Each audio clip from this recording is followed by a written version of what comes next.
2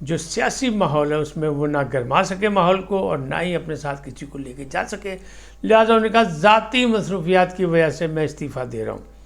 یہ نہیں کہا انہوں نے کہ میں ناکام ہو گیا ہوں یا میں ناکامی پہ ہوں یا میری ساری منصوبہ بندی فلاپ ہو گئی، انہوں نے کہا ذاتی وجہ۔ دوسرا بڑا استعفیٰ کیا ہے؟ دوسرا بڑا استعفیٰ، اچھا اس کو کنفرم کر دیا ہے گوہر خان نے۔ گوہر خان نے کہا ہے، جو بیرسٹر گوہر خان صدر ہیں تحریک انصاف کے، انہوں نے کہا ہاں جی سلمان اکرم راجہ کا استعفیٰ آ گیا، لیکن ہم نے منظور نہیں کیا، ان کو کہا ہے کہ ابھی کام کرتے رہیں۔ پہلے جو جنرل سیکرٹری تھے وہ تھے عمر ایوب خان، انہوں نے کہا میں اپوزیشن لیڈر اور پارٹی کی سیکرٹری شپ اکٹھا نہیں کر سکتا، لہٰذا انہوں نے استعفیٰ دیا۔ ان کا استعفیٰ بھی منظور نہیں ہوا تھا، لیکن سلمان اکرم راجہ کو سیکرٹری جنرل بانی چیئرمین نے نامزد کر دیا، اور یہ حالانکہ یہ عہدہ جو ہے الیکشن سے ہونا تھا لیکن انہی نے نامزد کر دیا، اور اسی لیے اس کا نوٹیفیکیشن آج تک جاری نہیں ہوا۔ جس سیکرٹری جنرل کا نوٹیفیکیشن جاری نہیں ہوا اس نے اپنے عہدے سے استعفیٰ دے دیا، وہ ہیں جناب ممتاز ماہر قانون سلمان اکرم راجہ۔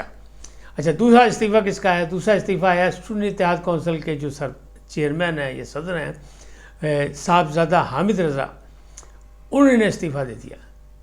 پتہ ہی لگا، ان کے بھائی کہہ رہے ہیں، اب کہاں تک کنفرم ہے کہاں نہیں، صبح تک پتہ لگ جائے گا، لیکن ان کے بھائی کہہ رہے ہیں کہ انہوں نے اپنی نشست سے بھی استعفیٰ دے دیا کل کی ناکامی کے بعد، اور انہوں نے کور کمیٹی سے بھی استعفیٰ دے دیا۔ انہوں نے کہا نہیں ہمیں نہیں پتہ کون لوگ کام کر رہے ہیں، کس کا حکم چل رہا ہے، کوئی عمران خان سے مخلص نہیں ہے، عمران خان کی کال تھی لوگ نہیں پہنچے، اور جبکہ وہ خود بھی نہیں پہنچے۔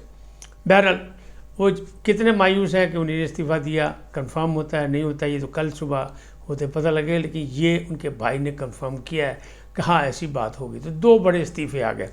دوسری طرف جو ہے عمران خان صاحب جو ہے بڑا آپریشن کرنے کا سوچ رہے ہیں، تیسری جانب جو ہے پشاور میں گنڈا پور بھی موجود ہیں اور بشرا بی بی بھی موجود ہیں۔ بشرا بی بی کی بہن مریم بھٹو جو الزامات لگا رہی ہیں کہ بشرا بی بی جو ہے کسی طرح بھی ڈی چوک سے باہر آنا نہیں چاہتی تھیں، لیکن ان کو زبردستی لایا گیا۔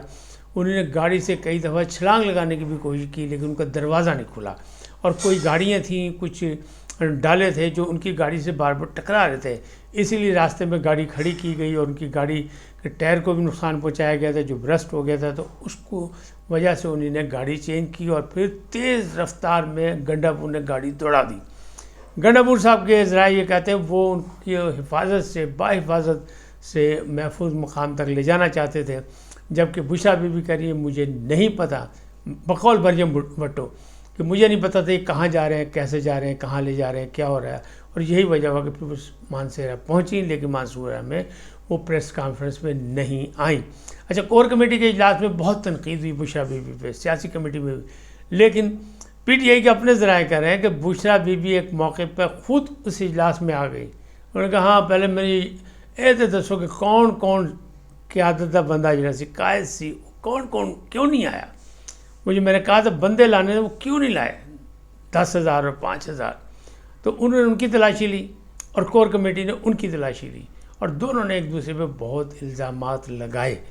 تو تنقید کا سلسلہ یہ جاری ہے لیکن ابھی نہیں۔ اب بشرا بی بی پہ ایک الزام لگایا کس نے؟ علیمہ خان تو پہلے ہی کہہ چکی تھی کہ کون بتائے گا کنٹینر کی بتیاں کیوں بجھی، کنٹینر سے مائک کیوں بند ہوا، اور کنٹینر کا جنریٹر کیسے خراب ہوا، وہاں سے نکلے کیوں، کون بتائے گا، کیونکہ ہدایات تو وہیں سے آ رہی تھیں، کسی نے ہمیں بتایا نہیں۔ لیکن دوسری جانب روبینہ خان جو تیسری بہن عمران خان کی، انہوں نے کہا جی بشرا بی بی سیاست میں ان ہونے کے لیے صرف عمران خان کا رہائی کارڈ کھیل رہی ہیں۔ وہ ایک غیر سیاسی تھیں، عمران خان صاحب نے بھی کہا تھا ان کا کوئی تعلق نہیں سیاست سے، لیکن وہ سیاست میں ان ہو چکی ہیں، جبکہ جو ان کی ہمشیرگان ہیں یعنی بہنیں تینوں علیمہ خان، عظمیٰ خان، نورین خان، تو نورین خان کا یہ دعویٰ ہے کہ کوئی بتائے کہ ہم نے کوئی سیاست میں کردار ادا کیا، ہم کوئی سیاست میں دخل اندازی کر رہے ہیں، ہم نے کہیں قیادت مانگی، ہم نے کہیں آگے بڑھنے کوئی کی، ہم صرف اپنے بھائی کی رہائی کی بات کر رہے ہیں، جس کی رہائی کی بات کوئی نہیں کر رہا، لوگ صرف اپنی سیاست چمکا رہے ہیں۔ یعنی انہیں صاف الزام لگایا کہ بشرا بی بی سیاست کر رہی ہیں اور آنے والے دنوں میں وہ پارٹی پر قبضہ کر لیں گی، ان کا مطلب کہنے کا یہ تھا۔ یہ معاملات ہیں۔ اب میں آپ کو بات بتاتا ہوں کہ یہ جو معاملات ہیں دوسرے، کہ لاہور سے ایک صحافی ہمارا جونیئر ساتھی ہے، ہمارے ساتھ بھی اس نے کام کیا، اچھا جرنلسٹ ہے، شاکر اوان، وہ اس کے گھر سے اسے اٹھا کے لے گئے ہیں نامعلوم افراد اور نامعلوم مقام پر لے گئے. ابھی تک پورا دن گزر گیا، کچھ نہیں پتہ لگا کہ شاکر اعوان کہاں گئے. شاکر اعوان ایک نجی ٹی وی میں کام کرتے تھے، لیکن سنا یہ ہے کہ وہاں سے بھی ان دنوں وہ فارغ تھے. اور اب یوٹیوب میں انہوں نے کہیں شہداء کی کوئی لسٹ چلائی ہے جس میں انہوں نے نام دیے لوگوں کے، اور یہ وہ کہ اتنے لوگ مارے گئے. کیونکہ پی ٹی آئی کا موقف یہی ہے اور وہ پی ٹی آئی مائنڈڈ ہیں، تو ان کا موقف بھی یہی ہوگا کہ بہت گولیاں ماری گئیں، سیدھی گولیاں ماری گئیں، لاشیں ڈھیر ہو گئی. تو انہوں نے کوئی لسٹ جاری کی تھی یا لسٹ انہوں نے اپنے ولاگ پہ دی، تو اس بیس پہ ہوئے یا ان کے آلریڈی ان پہ نشان زدہ ہوگا کیونکہ وہ پی ٹی آئی مائنڈڈ ہے. تو انہوں نے بہت سی باتیں کی اپنے ولاگ میں یا اپنی خبروں میں، تو زہر وہ مطلب کہیں نہ کہیں نشان زدہ ہوں گے جس کی وجہ سے یہ ہوا. لیکن دو چیزیں اس میں بڑی مطلب باعث مذمت ہیں. ایک یہ کہ چادر اور چار دیواری کا تقدس پامال کیا گیا، گھر میں لوگ گھسے اور سفید کپڑوں میں لوگ گھسے، نقاب پوش گھسے اور وہ اٹھا کے لے گئے. دوسرا یہ کہ ابھی تک ان کو کسی بھی جگہ کہیں ایف آئی آر ان کے خلاف نہیں کٹی. اگر انہوں نے کوئی قانون کی خلاف ورزی کی ہے، اگر کوئی کسی ایکٹ کی خلاف ورزی کی ہے، تو ان کے خلاف مقدمہ بننا چاہیے اور ان کو سامنے آنا چاہیے. لیکن ابھی وہ سامنے نہیں ہے، لاپتہ ہیں. جبکہ جو ہیں مطیع اللہ جان، ان کو تو مارگلا تھانے پہنچا دیا گیا تھا، اس کے بعد ان کے پاس ایف آئی آر بھی کٹی. پھر اس میں بھی مذاقہ خیز ہے کہ ان کے خلاف منشیات آئس رکھنے، یعنی پہلے تو کہا کہ انہوں نے ناکے پہ لڑائی کی اور ناکے پہ تعینات جو اہلکار تھے ان سے بندوق چھین کر ان پر تان لی، اور دوسری طرف یہ کہا گیا کہ ان کی گاڑی سے مطلب جو ہے وہ آئس نکلی ہے 200 گرام یا اس سے زیادہ یا جو بھی ہے.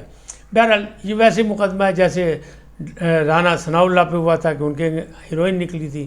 تو یہ سیاسی مقدمات اس طرح کے ہوتے ہیں. لیکن افسوسناک یہی ہے کہ بھئی جو خلاف ورزی کی گئی اس کا مقدمہ بننا چاہیے، اور بالکل بننا چاہیے. اگر کوئی کر رہا ہے قانون اور آئین کی پاسداری نہیں کر رہا، ریاست کے خلاف کام کر رہا ہے، تو کسی کو حق نہیں ہے اس بات کا.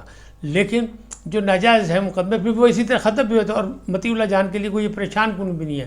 ماضی میں بھی ان پہ بہت سے مقدمات بن چکے ہیں، لیکن ان کے بیٹے نے کہا ہے کہ ان کی بازیابی کرائی جائے، اور ایمان مزاری جو ہیں انہوں نے اسلام آباد ہائی کورٹ سے بھی رابطہ کر لیا ہے. تو یہ ہے اس وقت تک کی صورتحال. جانے سے پہلے آپ سے گزارش کہ آئین کو سبسکرائب کریں، لائک کریں، گھنٹی کا بٹن دبانا نہ بھولیں، اور اپنی قیمتی رائے کا اظہار اپنی شخصیت کے مطابق کریں. سدا سلامت رہیں. اللہ نگہبان.